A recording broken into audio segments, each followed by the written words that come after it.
gini topik kita. Ya, jadi topik kita itu adalah kita akan membahas tentang business transformation itu sendiri, kemudian IT enable dan juga digital transformation. Jadi seperti sudah juga minggu lalu kita bahas dan juga menjadi tujuan bagi perkuliahan ini, perkuliahan ini adalah ingin memberikan pemahaman dan pengetahuan tentang digital transformation. Tetapi kita perlu membedakan dulu gitu. Apa sih sebenarnya bedanya digital transformation dengan jenis-jenis transformasi yang umumnya terjadi di dunia bisnis seperti itu ya, sehingga ini menjadi penting untuk nanti kita lihat bersama-sama. Lalu kemudian apa bedanya ya, ini juga ada yang IT enable. Jadi ini ada 3 topik yang akan kita bahas dan nanti beberapa topik ini yang kemudian akan di dalam topik-topik ini yang kemudian nanti saya minta untuk kalian kerjakan diskusikan secara kelompok ya. Jadi 3 topik ini akan kita bahas.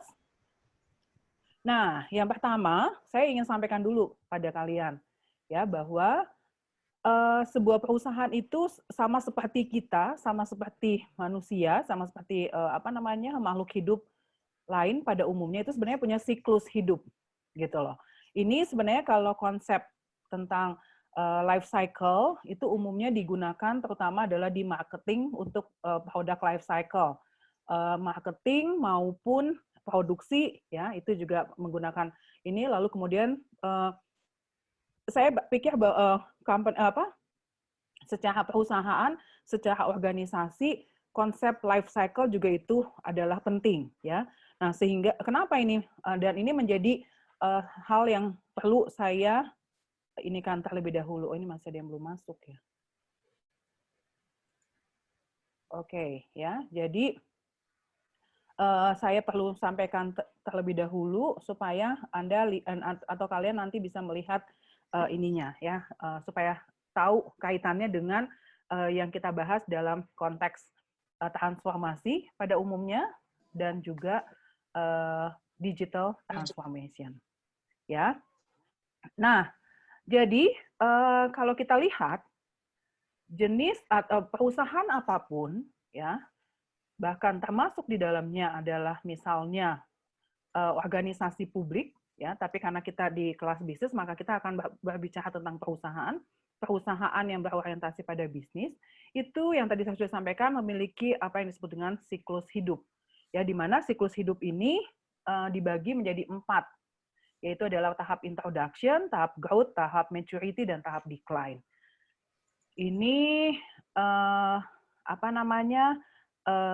yang vertikal itu adalah menunjukkan sales dan profit ya, lalu kemudian yang horizontal itu adalah menunjukkan waktu gitu ya. Jadi itu menunjukkan waktu. Itu konsep life cycle untuk produk ya, untuk industri atau juga untuk perusahaan ya. Minggu lalu kita sudah sama-sama. Jadi kalian harusnya sudah bisa membedakan mana industri, mana perusahaan. Nah, kalau perusahaan berarti kita bicara tentang sebuah organisasi tunggal ya, yang kemudian dia bisa, minggu lalu saya sudah sampaikan ya, dia bisa fokus pada manufacturing, yaitu adalah mengolah bahan-bahan mentah menjadi bahan setengah jadi atau bahkan bahan jadi ya. Lalu kemudian ada juga perusahaan jasa ya, yang kemudian dia dalam penawaran produknya itu adalah dalam bentuk tangible, nggak kelihatan ya, beda sama perusahaan manufaktur. Perusahaan manufaktur itu misalnya dia menghasilkan handphone ya, lalu kemudian dia menghasilkan pulpen, dia juga menghasilkan buku dan lain sebagainya. Tapi perusahaan jasa itu adalah ya seperti ini, pendidikan ya, lalu kemudian juga mungkin ada yang setengah jasa, setengah produk, maskapai penerbangan, lalu ada salon misalnya, dan seterusnya. Nah, jenis perusahaan tersebut itu dia memiliki yang disebut dengan life cycle, dalam arti bahwa dia memungkinkan untuk bukan memungkinkan, tahap awal, tahap ketika dia baru berdiri, maka itu adalah yang disebut dengan tahap introduction. Mungkin kita karena ini menggunakan konsep product life cycle, makanya tetap menggunakan kata introduction. Tapi sebenarnya maksudnya adalah bahwa dia baru berdiri, lalu kemudian dia hadir di dalam sebuah industri, mencoba untuk menciptakan produk atau jasa, menawarkan produk atau jasa untuk segmen pasar tertentu. Ya, itu yang kita pahami tentang sebuah perusahaan. Saya kira itu yang kalian sudah pelajari di mata kuliah pengantar ilmu administrasi bisnis. Ya. Nah, tentu sejalan dengan berjalannya waktu, perusahaan ya ketika let's say dia menghasilkan sebuah produk tertentu, ketika produknya berhasil itu adalah sesuai dengan yang dibutuhkan dan diinginkan oleh konsumen, ya maka kemudian dia akan mengalami pertumbuhan. Ya, ini kalau kita lihat dari sisi sales-nya. Jadi kemudian ini profit-nya, ya. Artinya itu menunjukkan juga bahwa perusahaan atau organisasi tersebut itu akan terus eksis ya, dan dia mengalami pertumbuhan, dia mengalami perkembangan. Ya, nah idealnya ini mudah-mudahan kelihatan ya usaha saya. Idealnya yang diinginkan oleh perusahaan itu adalah ini nih, yang garis merah ini kalau kita lihat sales ya, garis merah itu tidak berhenti pada satu titik tertingginya, let's say di mana di sini kali ya. Lalu kemudian dia menurun. Ya, dia tidak mau seperti idealnya adalah ini tentu akan terus ke sini. Ya, akan jadi ininya tuh grafiknya menanjak ya, grafiknya menanjak karena itu artinya bahwa keberhasilan perusahaan itu terus-menerus gitu loh. Jadi produk yang dia ciptakan itu ternyata diterima dengan baik oleh konsumen ya, dan dia punya umur produk yang lama ketika kemudian ininya tuh menuju dia mengalami terus pertumbuhan. Jadi mungkin pada titik ini nih. Jadi dia tidak sampai masuk ke maturity ya. Nah, atau jasa. Tadi saya perlu menyampaikan baik produk maupun jasa ya. Jadi perusahaan itu dalam perjalanan waktu dia akan mengalami seperti itu. Memang tadi yang saya bilang bukan ideal, tapi itu yang dicita-citakan. Yang dicita-citakan oleh perusahaan adalah dia akan terus menanjak ya. Jadi ini garis merah ini terus menanjak gitu loh. Yaitu mimpi ya yang diharapkan pada umumnya oleh perusahaan gitu ya. Tetapi kenyataannya, kenyataannya adalah kan tadi atau yang pernah atau minggu lalu saya juga sudah ingatkan bahwa di dalam industri kan perusahaan tidak sendiri ya. Tadi misalnya kalau kemudian kita ambil contoh handphone ya, mungkin bahkan kalau kita lihat ada perusahaan seperti BlackBerry ya, itu sudah dia udah nggak kelihatan nih kalau di grafik ini udah nggak kelihatan. Kemudian siapa namanya Nokia misalnya seperti itu ya. Padahal mimpinya sih kan dia pengennya terus sampai ke atas. Nah artinya apa? Bahwa teknologi ya, ini yang kemudian nanti related sama topik kita. Teknologi itu bisa mengubah peta persaingan ya. Pertama tentu dia yang paling mempengaruhi, yang paling mendrive teknologi mendrive adalah pada selera konsumen, dan itu yang kemudian menyebabkan kenapa kemudian ada produk-produk yang jadi usang ya, produk-produk yang jadinya nggak bisa atau tidak lagi tidak lagi bisa dikonsumsi oleh ini atau bahkan hilang di pasaran. Ya, itu karena tadi teknologi lalu kemudian juga selera konsumen. Jadi itu istilahnya mereka powerful banget. Itu. Ya, nah jadi satu tadi idealnya adalah dia ingin terus eksis, terus ini merahnya adalah terus menanjak, tetapi faktanya nggak bisa demikian.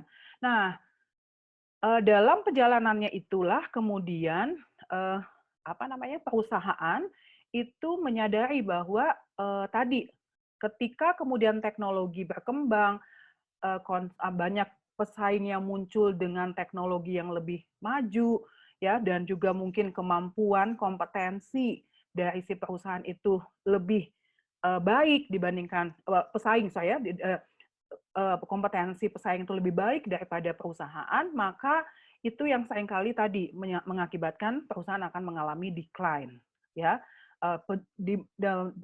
dialami dari penjualannya dulu, profitnya, dan kalau sudah sampai parah banget itu adalah hilang dari peredaran.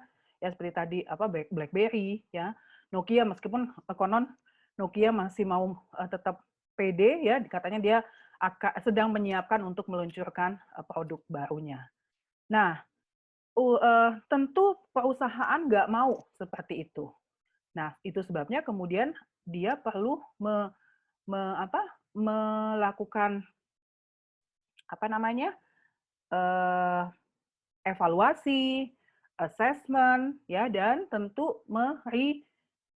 melakukan sesuatu supaya dia bisa mengikuti kecepatan perubahan yang terjadi di pasar, yang kemudian driver-nya adalah salah satunya teknologi, ya, dan juga ada unsur tadi market, ya, seperti itu. Nah, maka pada titik itulah kemudian muncul konsep-konsep yang berkaitan dengan bisnis transformation, ya. Jadi itu, ya, sehingga ini menjadi penting supaya kita kalian paham bahwa bisnis transformation itu nggak ujuk-ujuk gitu loh, ya. Jadi dia tuh ada pemicunya. Apa pemicunya? Nah, pemicunya itu adalah ini. Saya perlu menampilkan juga ini tadi, ya. Ini tadi fundamental change, nanti saya kaitkan setelah gambar ini aja. Nah, ini driver-nya, ya. Driver-nya terutama kalau kita sekarang ada di kan revolusi industri itu sekarang kita ada di yang keempat, ya, dan itu adalah teknologi. Jadi kalau kita lihat ini adalah revolusi industri. Jadi yang pertama itu adalah mekanisasi, ya, water power, steam power, uap, ya, mesin uap. Lalu kemudian ini tahun 1800-an, ya. Lalu kemudian masuk ke revolusi industri kedua, itu ditandai dengan mass production, ya. Mass production itu jadi produksi massal. Ini dia ambil mobil, lalu kemudian assembly line itu adalah ban berjalan. Jadi itu nanti bisa cari, ya, di YouTube bagaimana kemudian terutama kalau berkaitan dengan mobil. Itu dia bagaimana sebuah mobil dirakit sedemikian rupa. Lalu kemudian ada juga electricity, ya. Ya, evolusi yang ketiga itu adalah computer and automation, ya, di mana kemudian ini semua kalau kita lihat akhirnya memicu apa yang disebut dengan, jadi kita masuk ke business transformation tadi, ya. Dan yang keempat itu adalah cyber physical system. Ini yang sekarang sedang kita alami. Bahkan katanya udah menuju ke fifth industrial revolution, tapi sebenarnya itu lebih kepada aspek sosial, ya. Kalau yang related banget dengan yang sedang kita pelajari terkait dengan digitalisasi itu ada di revolusi industri yang keempat, ya. Jadi ini semua yang tadi menyebabkan perusahaan nggak bisa kalau kemudian dia tetap dengan satu dengan apa yang selama ini teknologi atau pendekatan, ya, sistem dan lain sebagainya digunakan oleh perusahaan. Beberapa di antara kalian ada yang menggunakan dalam tugas, ya, menggunakan BCA, lalu kemudian pajak, ya, itu beberapa menyatakan bahwa itu contoh, meskipun kemarin itu apakah nanti kita lihat sama-sama apakah ini betul-betul digital transformation atau ternyata dia hanya salah satu bagian saja yang nanti kita pelajari pada hari ini. Lalu ada yang Garuda Indonesia, kemudian ada juga yang menggunakan Tokopedia, ya, beberapa ini. Nah, itu tadi misalnya kalau kita ambil contoh bank, ya, perbankan, saya setuju dengan kalau mau dilihat bahwa BCA, kemudian juga mungkin NISP, ya, mungkin nggak tahu tapi dia sekarang lagi menyasar nih, Bank NISP sedang menyasar untuk menjangkau generasi kalian, ya, tetapi umumnya banyaknya sih emang generasi yang lebih senior, ya, mungkin termasuk saya dan teman-teman. Itu tapi saya mengakui bahwa ya tadi, ya, meskipun jadi gini, saya kalau kita lihat di perbankan itu kebetulan saya punya 4 rekening di BNI dan punya online-nya semua, mobile banking-nya. Nah, itu saya jadi bisa mengkomparasi teknologinya mereka masing-masing, ya. Dan yang menurut saya paling tidak dalam pandangan saya sebagai konsumen yang paling canggih ininya itu adalah NESP. Kenapa? Karena Bank NESP itu dia ada namanya One Mobile-nya, itu kita sebenarnya sama dengan BCA, kita bisa melakukan cashless, ya apa namanya, ambil di ini tanpa kartu, cardless, lalu kemudian tapi dia punya kelebihan dibandingkan daripada BCA. Ya, lalu kemudian ada bank Mandiri, ada bank BNI, semuanya masing-masing mobile banking itu menunjukkan adalah bagaimana kemudian nanti saya akan kasih contoh, tapi saya pakai contohnya NESP ya. Jadi bahwa ketika seperti yang minggu lalu kita lihat sama-sama, digital transformation itu enggak hanya atau bukan hanya berkaitan dengan sistem atau IT-nya saja, ya, tapi juga secara menyeluruh. Ya, oke. Nah, ini adalah faktor-faktor yang kemudian mendrive, ya, perusahaan untuk harus berubah. Ya, dan biasanya sih memang kalau perusahaan itu juga basisnya adalah dari konsumen dulu gitu loh. Terutama kalau dia memang berorientasi pada pasar. Jadi misalnya contoh Jogja ya, Jogja Dep Store, kita semua ada di Bandung. Kenapa dia harus juga membuat salah satu atau layanan online lah kalau mau dinyatakan demikian. Kenapa? Karena konsumen, dan sekarang kita bicara situasi pandemi, itu seolah-olah semuanya harus masuk ke online. Tapi sebelum ya, kalau kita bicara sebelum masa pandemi, ada juga yang menggunakan Matahari ya ininya, bahkan termasuk Gramedia, tapi Gramedia itu nggak sukses. Yang suksesnya itu adalah Kompas. Ya, Kompas itu sukses dalam hal pelan-pelan pindah ke Kompas digital, meskipun dia tetap maintain dulu yang cetaknya misalnya seperti itu. Nah, kenapa? Karena ada tuntutan gitu loh. Nah, saya kalau bicara Kompas, tadi kalau bicara saya selesaikan dulu yang Jogja itu, ya mau tidak mau pada waktu itu sebelum masa pandemi dia buat online ya ininya untuk bisa layanannya segala macam. Tapi memang mungkin karena masyarakat Bandung juga jadi Bandung itu sebagai sebuah pasar unik ya. Jadi mungkin karena masyarakat Bandung juga nggak terlalu terbiasa, ya karena kita kan beda sama Jakarta ya. Jakarta tuh jaraknya jauh-jauh banget. Kalau Bandung kan enggak. Jadi sekalipun dia sudah buat sebelum masa pandemi, dia nggak terlalu sukses. Kenapa? Karena orang tuh lebih prefer datang ke tokonya. Mungkin ada mungkin ada suasana yang lebih berbeda dibandingkan daripada sekedar online misalnya seperti itu. Lalu ketika masa pandemi, ya itu dia semakin terpicu, meskipun juga agak mungkin karena ada gagap lah ya, ada gagap biasanya perusahaan-perusahaan yang incumbent yang udah lama itu memang nggak terlalu fasih untuk pindah tidak bisa serta-merta fasih untuk pindah ke online system. Ya, itu nanti saya ceritakan kenapa saya pakai contohnya incumbent. Lalu kemudian contoh saya yang kedua adalah Kompas. Nah, ini juga saya sebagai sebagai pembaca Kompas. Jadi ketika kemudian saya sudah bisa mengakses Kompas secara baik aplikasi maupun berbagai macam melalui via medsos dan lain sebagainya, saya memutuskan untuk tidak lagi berlangganan Kompas, koran Kompas yang cetak gitu loh. Nah, itu kan yang kemudian akan menyebabkan terjadi ini Yuni kenapa bolak-balik ini keluar masuk? Ini kali ya sinyal. Sorry. Jadi yang tadi saya bilang bahwa salah satu driver-nya adalah juga konsumen gitu loh. Jadi bayangkan ketika kemudian semua konsumennya koran Kompas itu sama seperti saya misalnya. Ketika saya tahu bahwa saya bisa mengakses berita yang Kompas beritakan itu enggak lagi harus dengan koran cetak, maka bayangkan bahwa ada sedemikian banyak orang yang berpikiran sama, konsumen yang berpikiran sama, itu yang menyebabkan kemudian kalau gitu yang minggu lalu kita bahas misalnya 70%. Dulu 70% adalah bisnisnya offline ya atau cetak, kalau kita bicara Kompas 25%-nya digital. Nah, maka ketika kemudian terjadi perubahan dan juga tuntutan dari konsumen, maka mau nggak mau perusahaan akan mentransformasikan bisnisnya.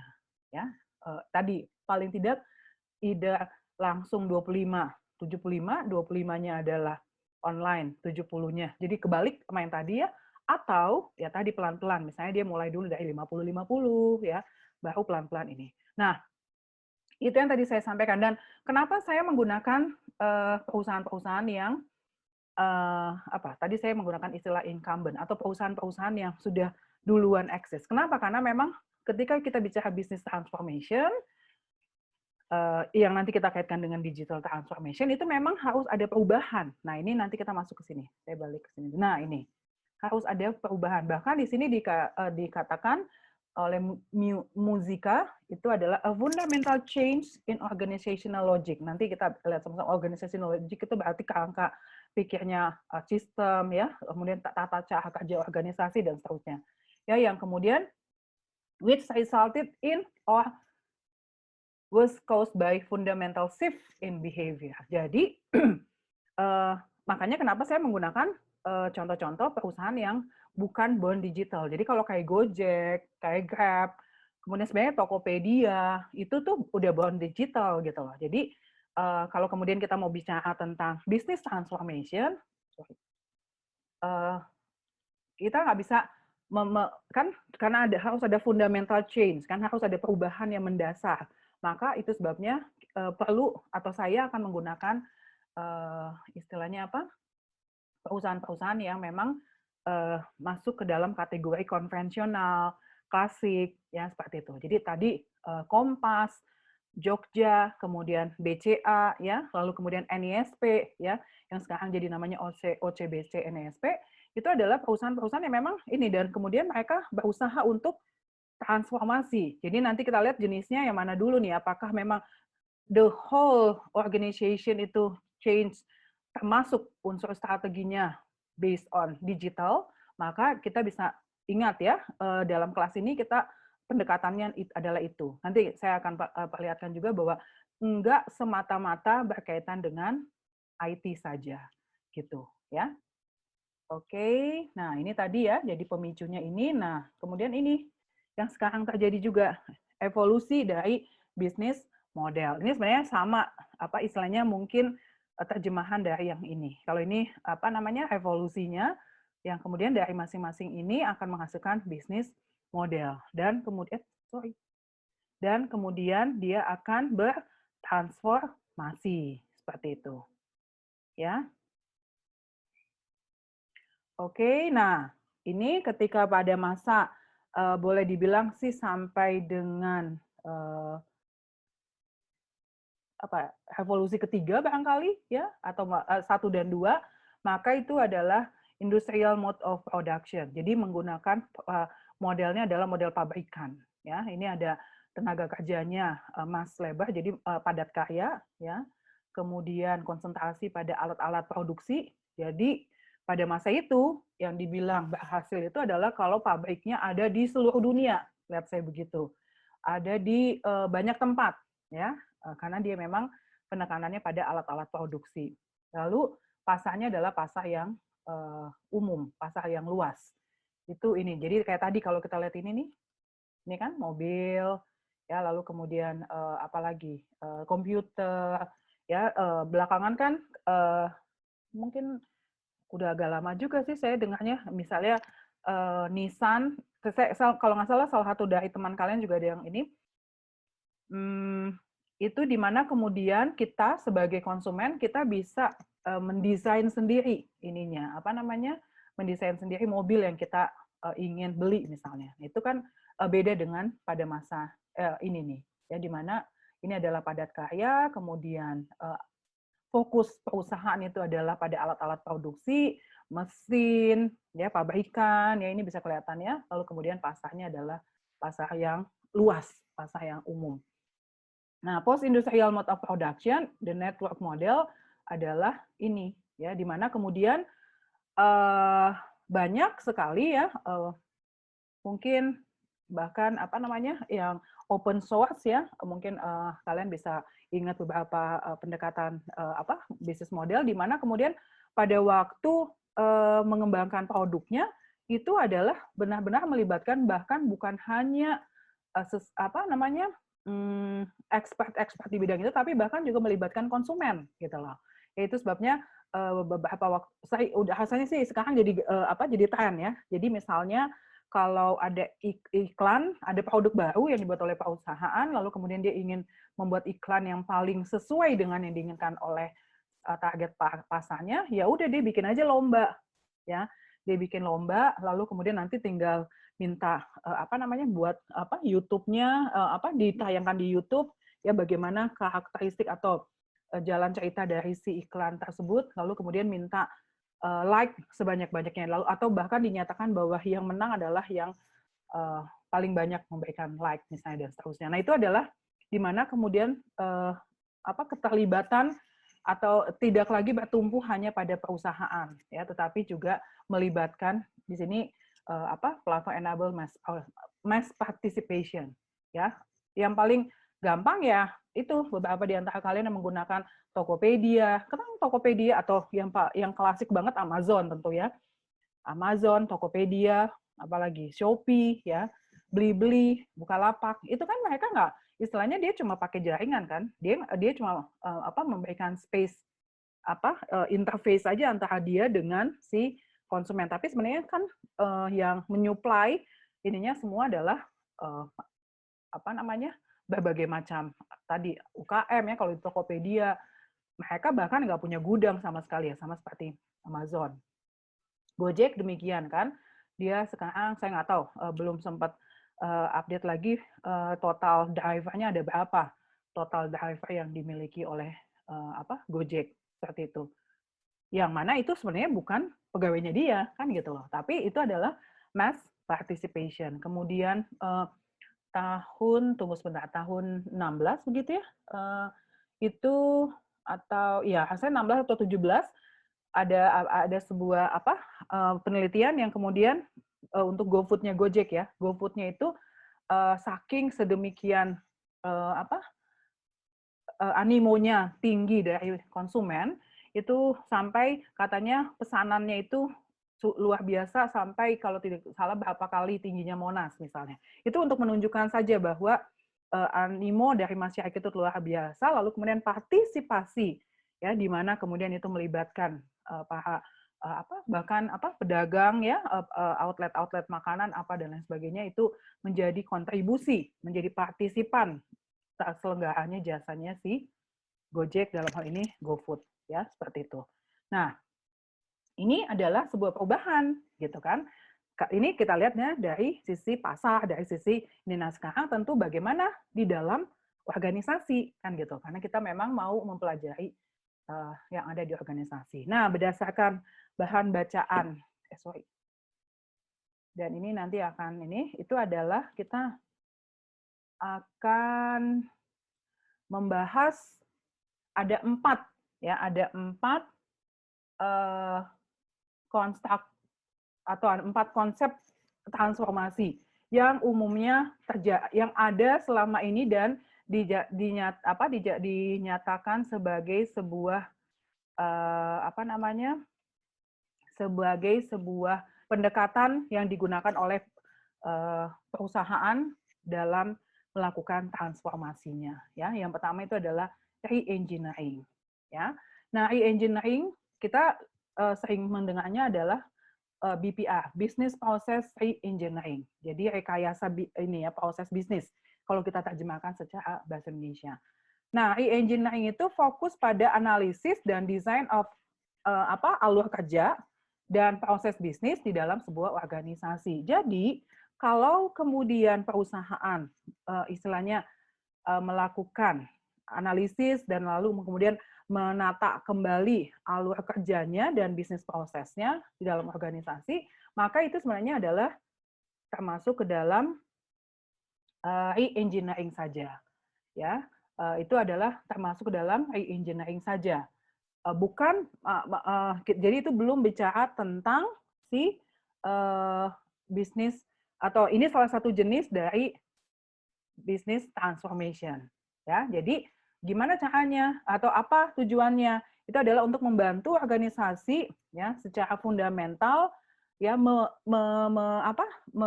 mengevaluasi kembali si apa namanya ini kalau mau nunjuk-nunjuknya nanti aja mendingan ya supaya tidak mengganggu tampilan ya. Oke, jadi untuk secara fundamental memikirkan kembali, mengevaluasi bagaimana mereka mengerjakan pekerjaannya ya in order to improve customer service, cut operational cost, dan become world-class competitors. Jadi rekayasa itu dilakukan, ya engineering itu dilakukan adalah dengan tujuannya adalah untuk ini. Ini tentu adalah yang tadi saya sampaikan berdasarkan hasil ini apa namanya hasil analisis bahwa oh ternyata alur kerja kita itu apa namanya dan bisnis proses kita rupanya menyebabkan pertama konsumen waktu tunggunya terlalu lama gitu ya, padahal itu penting. Lalu kemudian maksudnya buat konsumen kalau kelamaan itu bisa mengecewakan atau tidak memuaskan misalnya.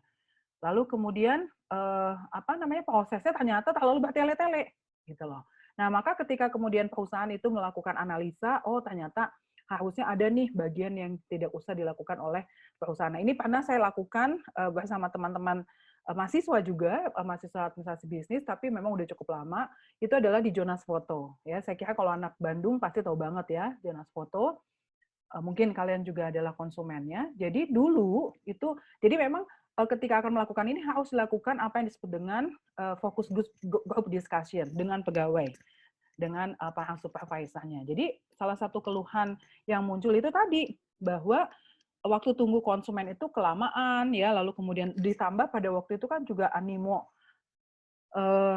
pasar cukup tinggi terhadap Jonas, lalu kemudian dia terbatas dengan pegawainya dan lain sebagainya, maka kemudian kami mengusulkan setelah tentu melakukan analisis, melakukan diskusi dan tahu oh jadi titik ininya tuh adalah ternyata misalnya bikin order ide itu mau cetak ya, pada waktu itu masih ada masih cetak ya, di masa sekarang kalian mungkin udah nggak terlalu tahu atau mungkin ada beberapa yang tahu, tapi dulu itu salah satu layanannya Jonas yang paling ini adalah kita punya negatif film, lalu kemudian kita minta tolong dicetakin itu, lalu kemudian juga ada layanan untuk foto studio, itu udah pasti ya, itu ciri khasnya dia, lalu ada yang lainnya. Nah, untuk supaya transaksi itu terjadi, rupanya itu tadi order ya, proses ordernya itu kelamaan karena harus dicatat oleh si para petugasnya. Konsumennya bludak, petugasnya cuma 3 orang. Nah itu akhirnya menyebabkan customer service-nya menjadi nggak terlalu maksimal.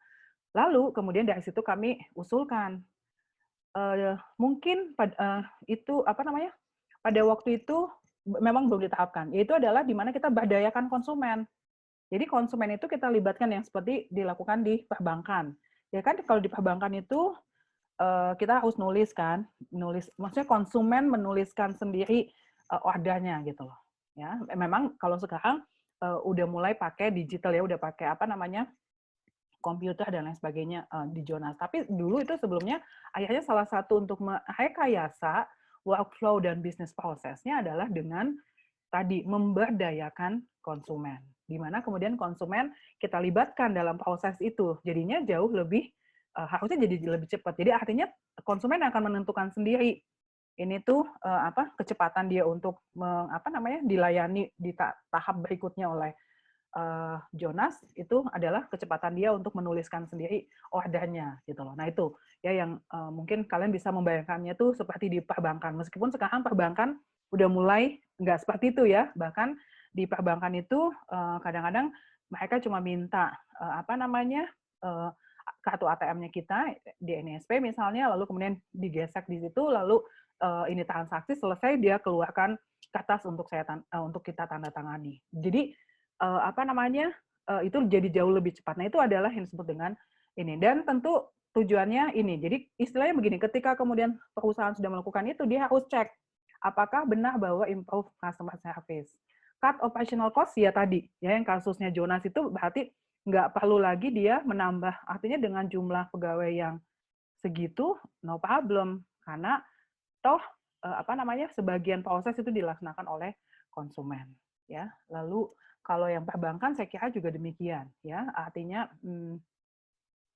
sebagian prosesnya bahkan kita sebagai konsumen nggak perlu lagi sekarang sih yang saya rasakan, kecuali untuk layanan-layanan yang sangat spesifik itu diperlukan untuk menulis di ininya, ya seperti itu. Apalagi sekarang dengan udah ada One Mobile, wah itu ini banget, apa namanya, sangat membantu sekali untuk mengurangi ini, ya seperti itu. Tapi itu nanti kita lihat di digitalisasi, ya.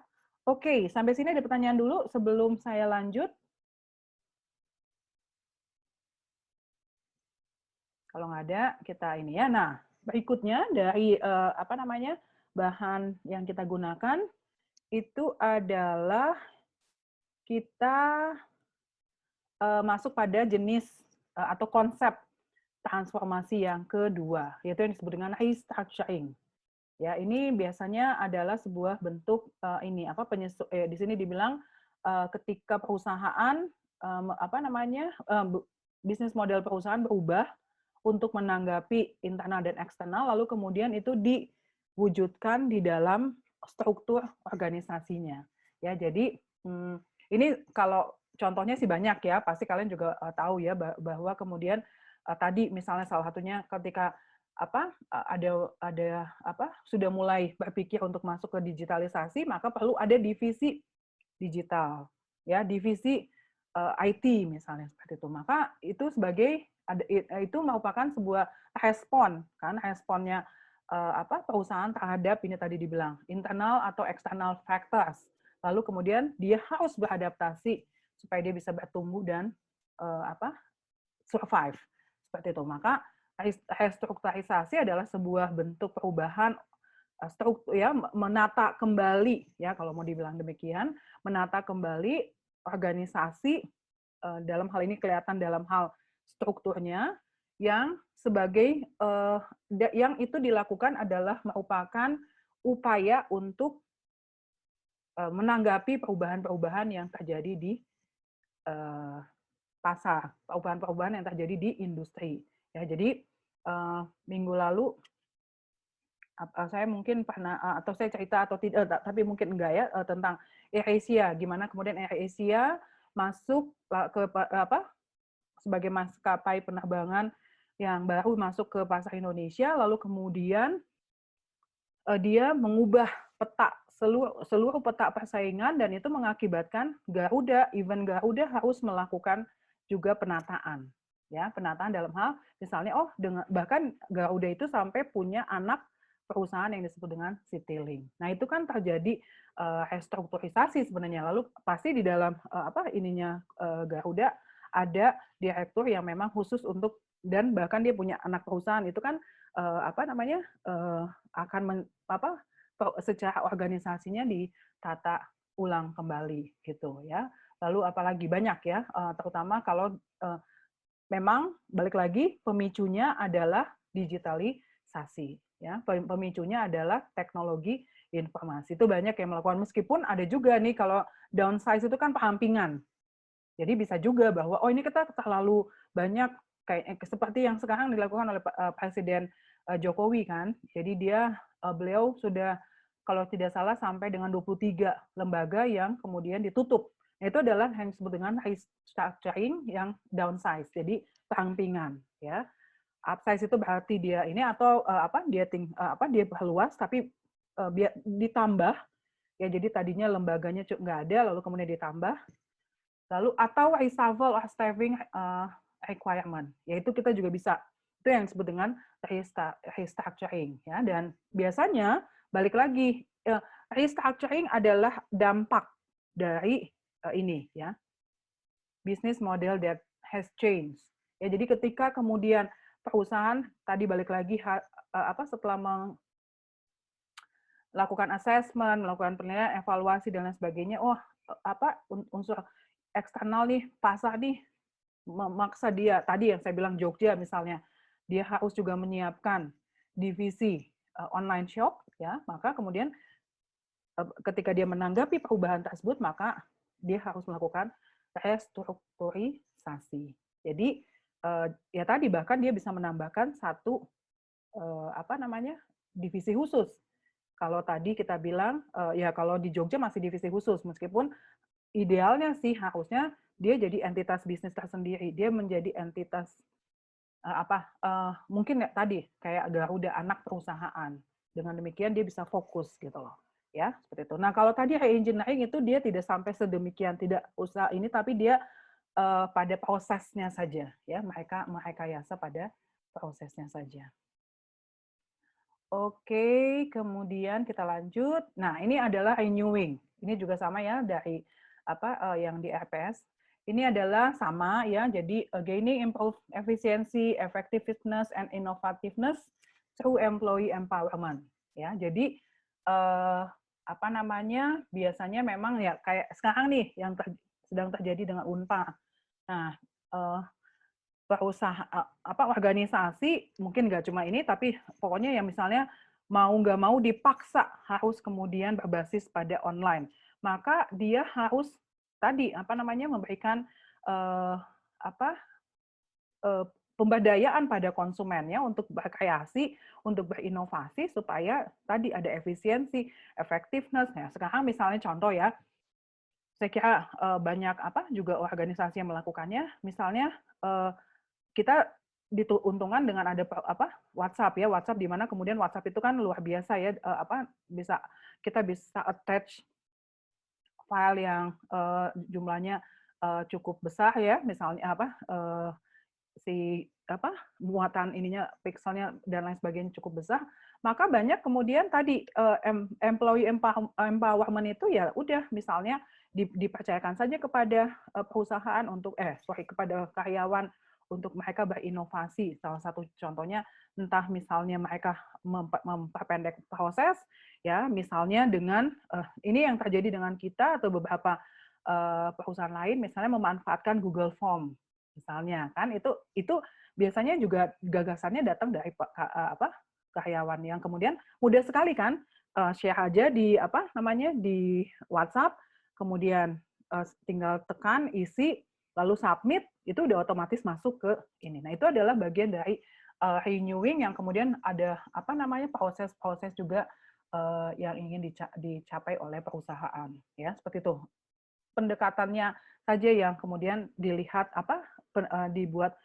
diperbaharui lah seperti itu ya. Oke, yang keempat ini saya supaya cukup waktu untuk nanti ini ya. Yang keempat itu adalah regeneration. Ya, jadi ini kalau bicara tentang perusahaan itu juga sama ya, improving existing process and fundamentally revisiting the direction and portfolio available opportunities. Jadi sama sih. Jadi kalau kita mau lihat transformasi itu adalah ada upaya yang secara spesifik dilakukan oleh perusahaan untuk meningkatkan kinerjanya. Itu bahasa gampangnya. Tinggal ada yang high engineering, memang yang paling populer itu adalah dua yang pertama. Ini nggak terlalu jarang banget. Regeneration sama tadi renewing ya. Yang paling populer dalam business transformation itu adalah re-engineering dan juga restructuring gitu loh.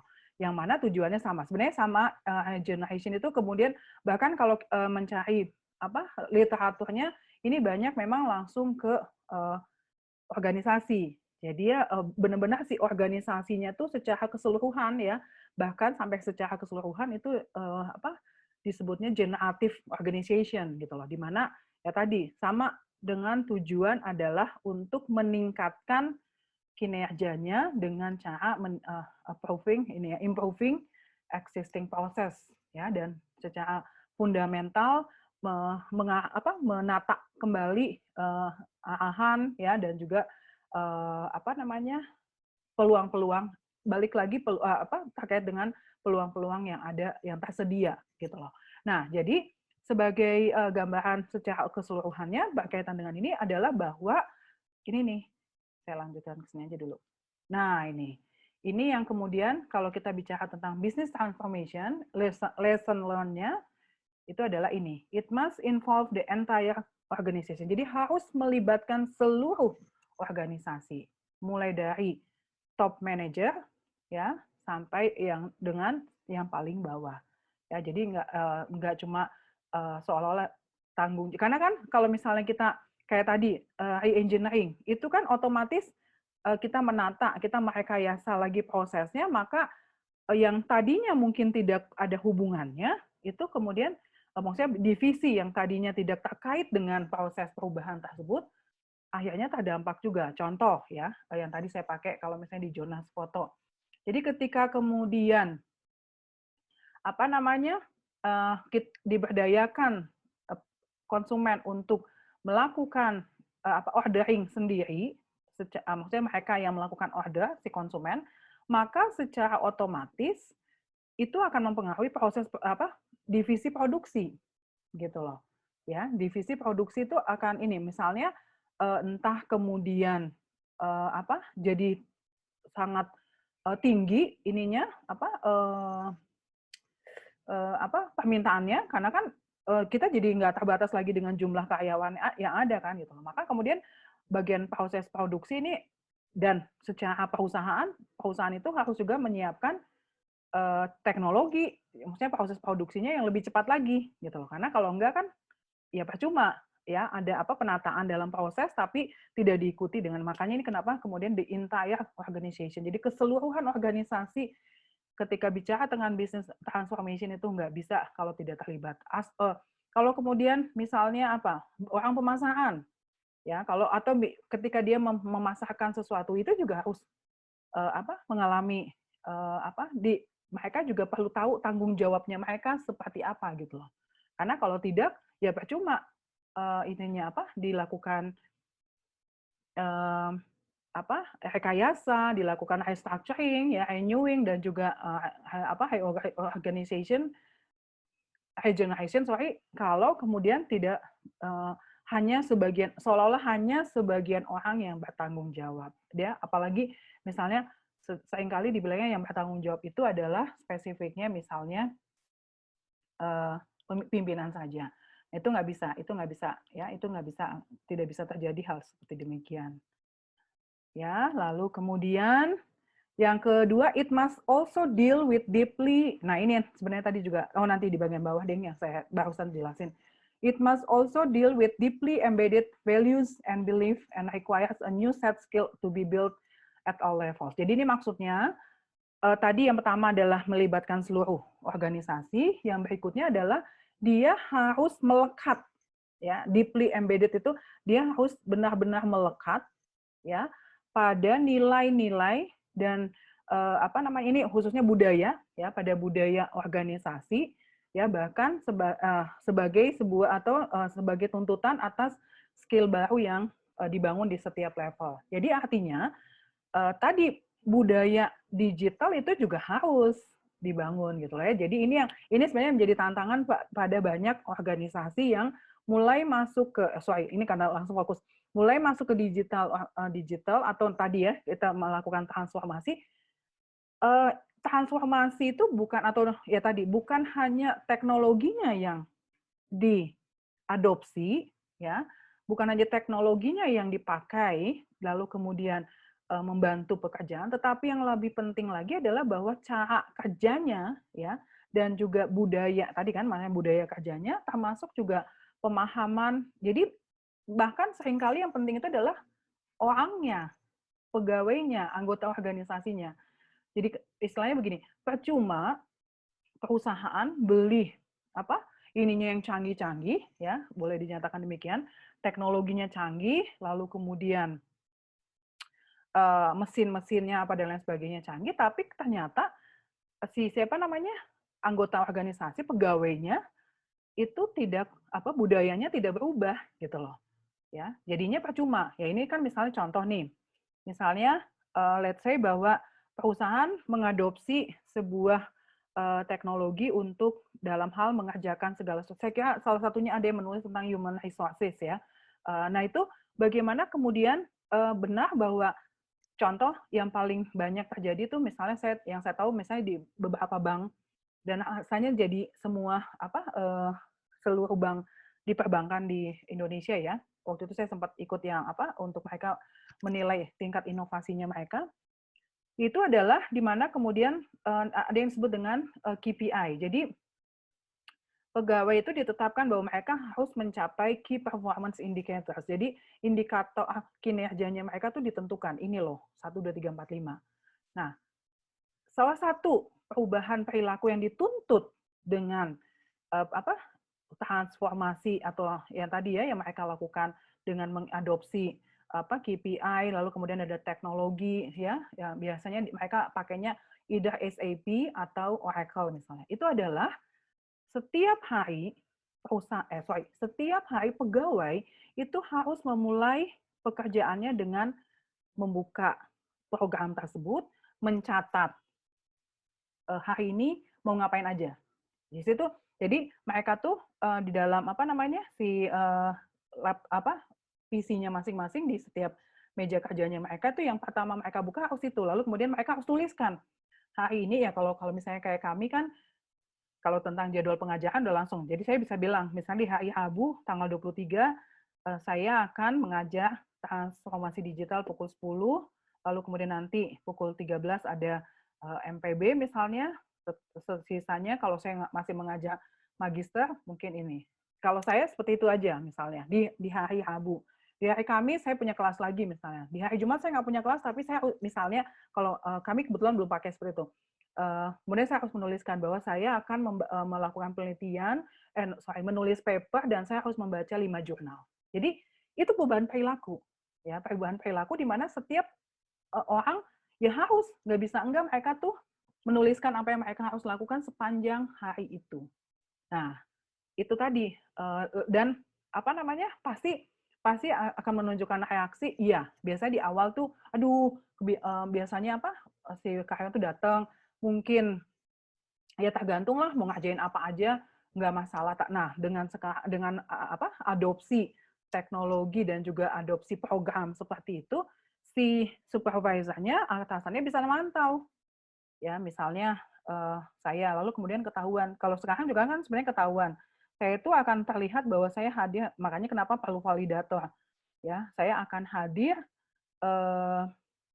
ketahuan bahwa saya akan hadir sesuai dengan jadwal yang sudah ditetapkan. Misalnya untuk yang sekarang ya, kemarin-kemarin baru ada lecture portal, student portal belum ada lecture portal ya seperti itu. Nah itu adalah ketika kemudian tadi ada pendekatan atau ada program baru gitu loh yang kemudian harus dilakukan ya kan sama. Kebetulan kalau kita dipicu oleh pandemi, tapi beberapa perusahaan yang saya ceritakan sebelumnya itu mereka bahkan sebelum masa pandemi mereka sudah istilahnya dipaksa berubah perilakunya. Nah itu yang ini ya itu akhirnya menjadi budaya kerjanya mereka adalah demikian. Jadi secara nggak mungkin ketika pertama-tamanya nggak terlalu terbiasa, lama-lama akan jadi terbiasa. Ya, lalu kemudian apalagi yang berubah dari sisi organisasi sekarang jadi ada sesuatu yang baru yaitu bahwa mereka menilai pegawainya itu berdasarkan kinerja yang jelas ada dasarnya karena tercatat di dalam program. Jadi kalau misalnya kamu kemarin bilang 5 tugas harus selesai, ternyata dari yang sistem informasi ini kamu tidak cuma menyelesaikan 3 tugas misalnya. Itu akan jadi cara pandang organisasi dan bagaimana organisasi menghargai perusahaan itu menghargai karyawannya juga akan berubah. Ini ketika yang nomor 2 nih, ya. Jadi deeply embedded values and belief ya itu yang kemudian akan mempengaruhi perilaku ya dari pegawai. Lalu dinyatakan bahwa it must couple with new management process. Nah, barusan juga yang saya jelaskan, including performance evaluation, ya tadi kan rewards, career management, product development, and logistics. Jadi yang tadi tuh misalnya bahwa saya mau dipromosikan, saya mau naik nih, tadinya saya adalah kepala divisi, sekarang saya akan jadikan kepala kantor atau kepala biro dan lain sebagainya, itu ada dasarnya, yaitu dari tadi sistem informasi yang memang di sini akan mencatat tadi kan nih performance evaluation, mencatat semua apa yang saya lakukan. Jadi ternyata dia tuh dan bukan hanya 5 tugasnya dia selesaikan tapi juga on time misalnya. Itu kan ada poinnya gitu loh. Nah, itu adalah business transformation yang memang dilakukan oleh perusahaan lalu kemudian istilahnya memenuhi kriteria ini. Ya, artinya dia tentu dengan demikian ini akan juga mempengaruhi layanan kita ke konsumen gitu loh. Ya, layanan karyawan ke konsumen. Ya, sebagai contoh seperti saya saja kan kalian adalah boleh dibilang klien konsumennya Unpad ya. Lalu kemudian saya adalah pegawai. Lalu kemudian ketika saya melakukan tugas saya sesuai dengan jadwal, membuat perkuliahan, lalu menyampaikannya, lalu dan lain sebagainya, tentu itu akan secara paling basic dari apa yang diinginkan oleh konsumen kan adalah apa yang istilahnya apa yang dia korbankan ya dalam arti biaya yang kalian keluarkan itu paling tidak mendapatkan layanan yang sebanding misalnya seperti itu ya. Oke. Bisa dipahami sampai sini? Apakah ada pertanyaan? Kalau nggak ada, nah ini adalah jadi business transformation ya. Ini business dari Halt dan Osterfeld, dia menyatakan bahwa hal-hal yang bisa kita pelajari dan jika ingin sukses, ya dia bilang dia harus pertama melibatkan seluruh organisasi, lalu kemudian juga ada ada budaya-budaya organisasi yang melekat dan diubah juga, lalu kemudian ini ada new management process. Salah satunya adalah penggunaan sistem informasi. Kalau tadi misalnya yang saya ceritakan itu sistem informasi human resources misalnya, ya, yang sekarang misalnya sedang kita alami itu adalah juga sama sistem informasi pembelajaran misalnya, ya, di mana lecture-nya dosennya juga dipastikan untuk hadir, lalu kemudian mahasiswa juga demikian. Oke, ini sebenarnya yang sekarang misalnya yang yang si lecture portal dari dari yang dosen ya. Kalau kalian kan Studport itu yang tadi saya bilang mungkin bukan cuma Unpad tapi beberapa perguruan tinggi juga akhirnya terpicu oleh faktor pandemi yang menyebabkan kita harus menyelenggarakan kelas secara daring ya, seperti itu. Oke, nah itu tadi kita bicara business transformation ya. Ada yang tadi saya bilang yang paling populer dua, re-engineering dan juga restructuring. Yang berikutnya adalah yang juga sebagai perbandingan terhadap digital transformation itu adalah yang disebut dengan IT enable. Jadi ini biasanya ini banyak istilahnya perusahaan-perusahaan yang sebenarnya lebih kepada IT enable tapi mereka belum sudah declare digital transformation ya, di mana penekanannya langsung bisa kelihatan ya, yang seperti minggu lalu kita lihat, kalau digital transformation itu bukan hanya sekedar teknologinya, ya, bukan hanya sekedar IT-nya, tapi juga bahkan lebih luas lagi adalah bicara tentang strategi perusahaannya. Nah, kalau IT enable itu adalah akan masuk ke dalam proses, itu udah pasti, ya. Tadi saya cerita pada kalian, ya, dulu banget ya kalau mau dibilang sebagai kalau di retail ya, di dunia retail yang memelopori penggunaan IT yang memampukan proses perusahaan secara jadi lebih efektif dan efisien itu adalah Walmart ya. Jadi Walmart itu dia mesin cash registernya itu langsung terkoneksi dengan distribution center. Artinya apa?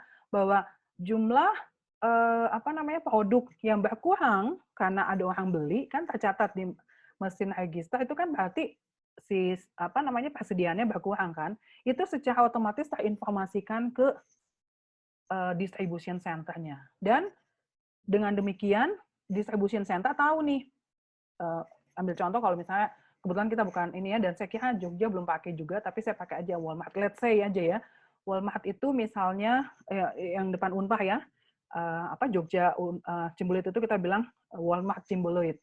Ya, Walmart Cimbeluit itu langsung kemudian DC-nya ada di Soekarno-Hatta atau yang paling dekat ya oke lah ya Soekarno-Hatta. Nah, ketika kemudian let's say kalian ya satu kosan tuh beli, wah kita mau bikin party misalnya partinya Indomie.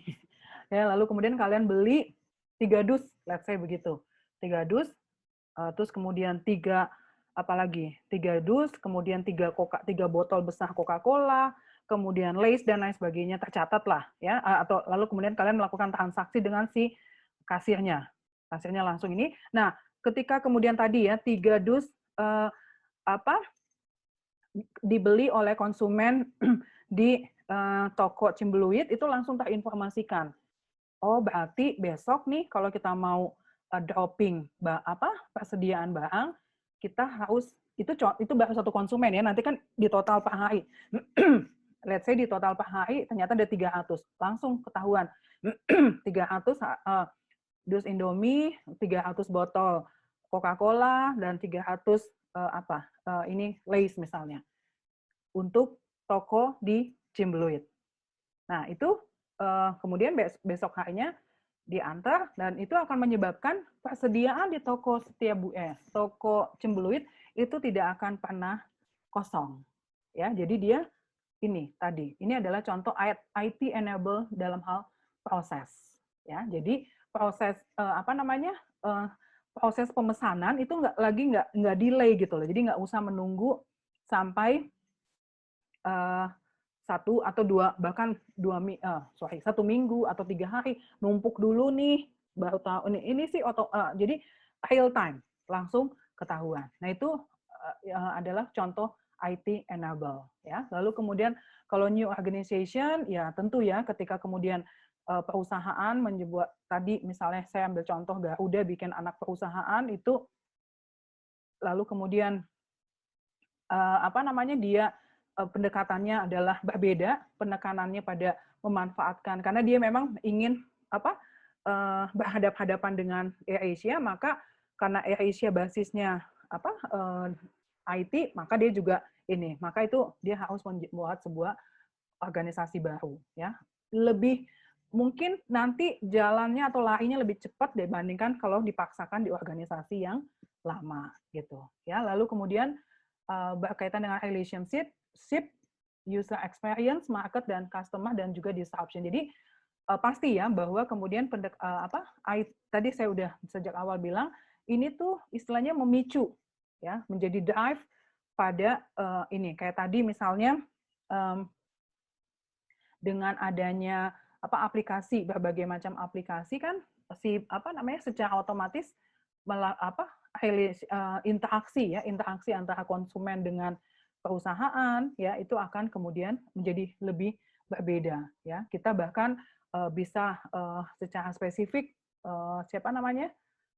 konsumen untuk memilih produk-produk yang lebih tapi ini lebih kepada IT enable. Jadi maksudnya belum terjadi digital transformation. Jadi cuma IT-nya itu mereka mungkin saya nggak tahu Pak kalau ambil contoh lagi Unpad, apakah sudah bisa dinyatakan digital transformation atau kita baru sebenarnya IT enable gitu loh. Jadi artinya bahwa IT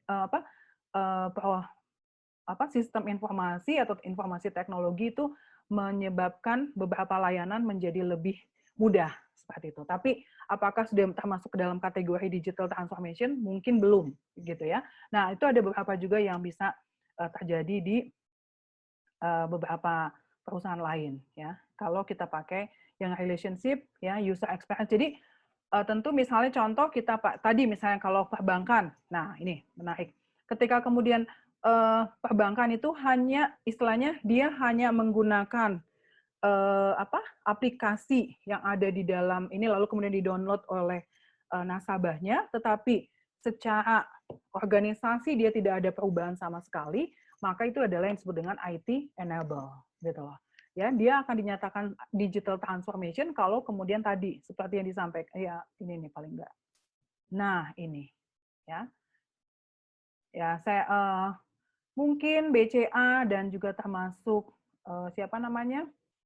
NISP ya dan mungkin Bank Mandiri dan lain sebagainya mengarah kepada digital transformation ya atau bahkan kalau saya boleh ini tanpa bermaksud menjadi brand ambassadornya ya NISP menurut saya sudah termasuk ke dalam kategori digital jadi bukan hanya semata-mata IT enable tapi juga termasuk ke dalam digital transformation dalam hal di mana kemudian karena ketika saya datang ke ke kantor cabangnya itu juga layanannya beda banget dibandingkan dengan pada masa lalu. Lalu kemudian penekanan pada penggunaan. Jadi dia bukan hanya mengubah tadi IT enable, tapi secara keseluruhan penampilan dalam pelayanannya ya dan bagaimana kecanggihan ininya itu sangat berubah gitu loh ya. Sehingga saya bisa declare bahwa mungkin BCA juga termasuk di dalamnya ya, bahwa mereka sudah termasuk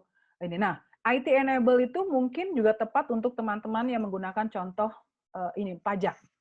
Ya, saya juga mengalami bahwa saya sekarang kalau membayar pajak itu menggunakan DJP online. Itu kan tadi ya, saya maksudnya karena memang selama ini juga nggak pernah berhubungan dengan kantor pajak, jadi saya nggak tahu bagaimana tadi yang saya bilang, apakah dia berubah memang secara menyeluruh digital transformation atau dia sebenarnya cuma IT enable gitu loh. Ya, jadi sehingga tapi saya bisa memberikan contoh atau menurut saya kalau kita mau pakai contoh IT enable itu juga bisa dipakai untuk yang tadi ya, pembayaran pajak seperti itu. Itu adalah di mana kemudian menginikan proses dan relationship ya. Jadi digital transformation itu pasti melibatkan teknologi ya, teknologi IT khususnya. Ya, tetapi dia lebih menyeluruh. Tadi kan sudah bilang, dia lebih menyeluruh. Menyeluruh itu dalam arti dia bukan hanya fungsi IT-nya saja. Ya, jadi bukan hanya perusahaan nggak bisa kita bilang bahwa atau tidak bisa kita deklarasikan atau perusahaan mendeklarasikan bahwa dia sudah digital transformation kalau dia hanya punya atau semata-mata karena dia punya divisi IT. Bahkan sampai strateginya itu juga terarah kepada digitalisasi. Ya, jadi kalau cuma sekedar IT enable ini sama dengan sekedar punya divisi IT. Gitu loh. Nah, kalau perusahaan hanya sekedar punya divisi IT, itu berarti dia belum bisa dinyatakan sebagai digital transformation sesuai dengan yang literatur yang dipakai oleh kelas ini dan kelasnya Pak Sanai dan Pak Daniel gitu ya, sehingga kalau cuma misalnya tapi Bu dia sudah melakukan dia punya proses digital ya online dan lain sebagainya, itu belum tentu dia termasuk dalam kategori digital transformation. Jadi apa bedanya? Bedanya adalah kalau perusahaan yang hanya punya IT yang pendekatannya cuma IT enable atau punya divisi IT, itu dia tidak secara menyeluruh. Jadi nggak seperti yang ini nih. Nih, nggak melibatkan, jadi organisasinya nggak berubah secara keseluruhan. Terus tidak ada perilaku, tidak ada budaya yang berubah juga misalnya.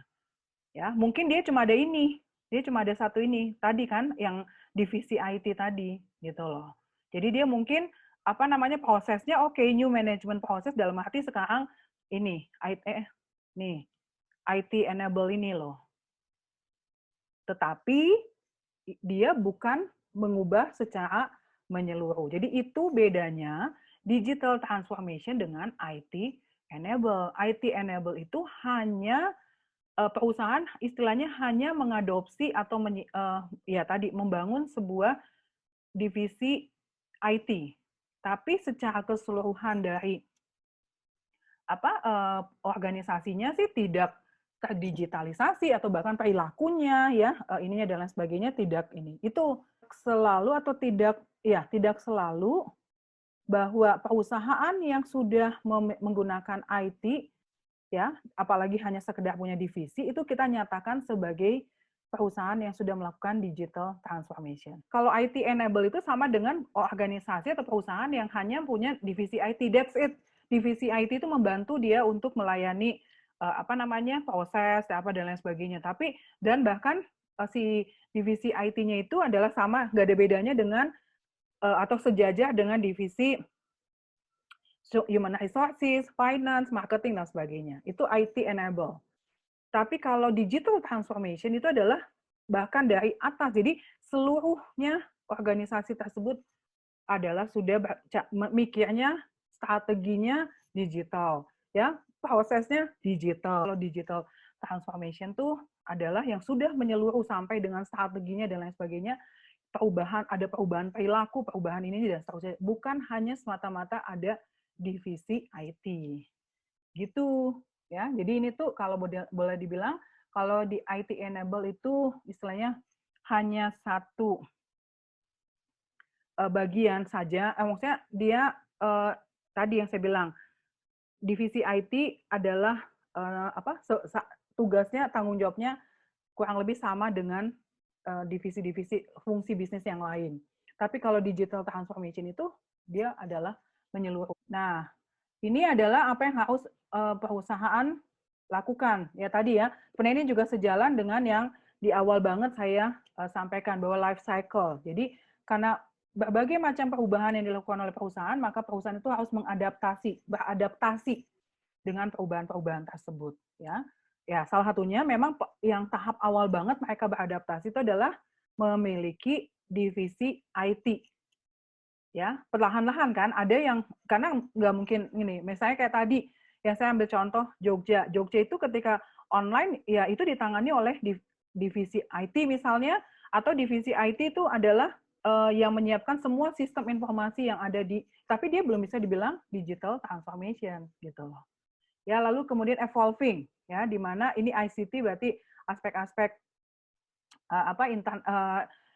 berkaitan dengan communication ya, teknologi, information communication technology itu sudah diselahaskan ya. Jadi setelah beradaptasi, nah ini tahapannya ya, tahapan yang tadi menuju ke digital transformation.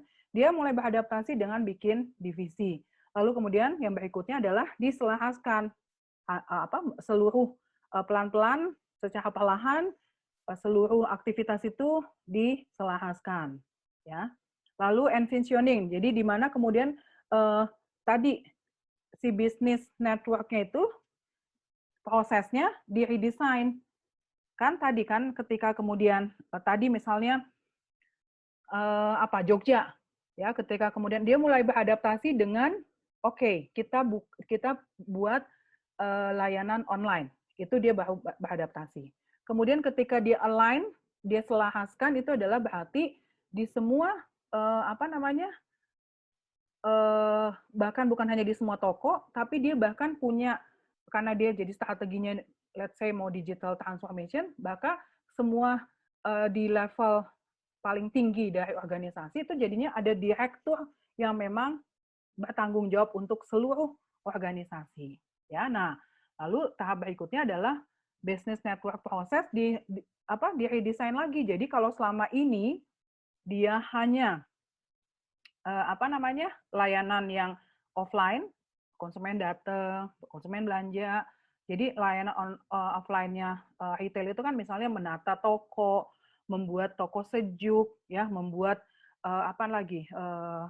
parkiran mudah dan seterusnya. Nah, ketika kemudian dia mau masuk ke digital transformation, maka nggak bisa hanya atau tidak bisa hanya mengandalkan hal tersebut. Ya, salah satunya adalah dia perkuat ininya server. Ya, server untuk supaya kalau ada terjadi transaksi melalui aplikasi ya. Pertama dia buat aplikasi, lalu kemudian dia buat servernya juga kuat, lalu kemudian dari situ udah mulai bahkan dia juga harus punya armada. Ya, kalaupun dia mau kerjasama dengan Gojek atau Grab, berarti harus ada layanan yang kemudian di dalam aplikasinya misalnya konsumen yang pilih, oh saya mau belanja saya yang sudah saya pilih di aplikasi Jogja online itu nanti didistribusikannya oleh Gojek misalnya melalui GoSend atau Grab ya, seperti itu. Tapi bisa juga dia yang menyiapkan, mungkin dia punya tenaga kerja daripada ini oke, sebagian akan ditugaskan untuk menjadi tenaga untuk pengiriman barang. Itu adalah yang envisioning ya. Nanti baru kemudian renewing ya. Tadi bisa jadi kemudian Jogja akan punya tampilan yang betul-betul baru, bahwa dia tidak lagi dikenal sebagai sebuah retail yang hanya menyediakan toko offline, tetapi juga dia punya layanan online yang mumpuni. Itu yang kemudian tadi saya bilang, itu bisa kelihatan di OCBC NISP. Jadi ada penampilan baru, ada semangat baru, bahkan mereka itu kalau kita lihat dari awal ya, maksudnya iklannya apa dan lain sebagainya itu tampilan gedungnya ya itu sama semua sejalan dengan aplikasi yang dimiliki oleh NISP. Nah itu akan empat tahap inilah yang kemudian menggambarkan tadi tahapan menuju digitalisasi transformasi ya, transformasi digital transformation. Kalau tadi IT enable tuh hanya ada di sini. Nah, ini mudah-mudahan ini bisa membantu. Hanya ada di adapting. Jadi dengan memiliki cuma divisi IT atau dalam paper ini disebutnya IT enable, itu adalah yang cuma tahap pertama ini. Gitu loh. Bisa dipahami ya? Sementara kalau digital transformation itu adalah sampai dengan yang keempat ini. Gitu. Ya, bisa dipahami ya? Oke, kalau begitu kita lanjut. Ini adalah, nah ini kemudian, nah yang akan sebenarnya akan kita pelajari. Jadi saya akan menambahkan lebih kepada ininya saja.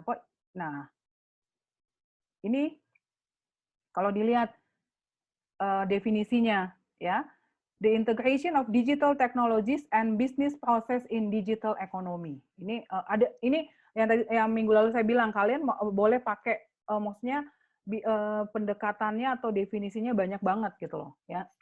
Kalau yang di sini yang saya tampilkan ini adalah sesuai dengan paper yang saya pakai mulai dari minggu kemarin ya, minggu ini mungkin sampai beberapa 2 minggu lagi juga saya pakai paper yang sama. Nanti saya masukkan ke classroom ya supaya kalian bisa lihat. Tapi dia menyatakan bahwa secara umum bisa didefinisikan integrasi dari digital teknologi dan bisnis proses dalam digital ekonomi.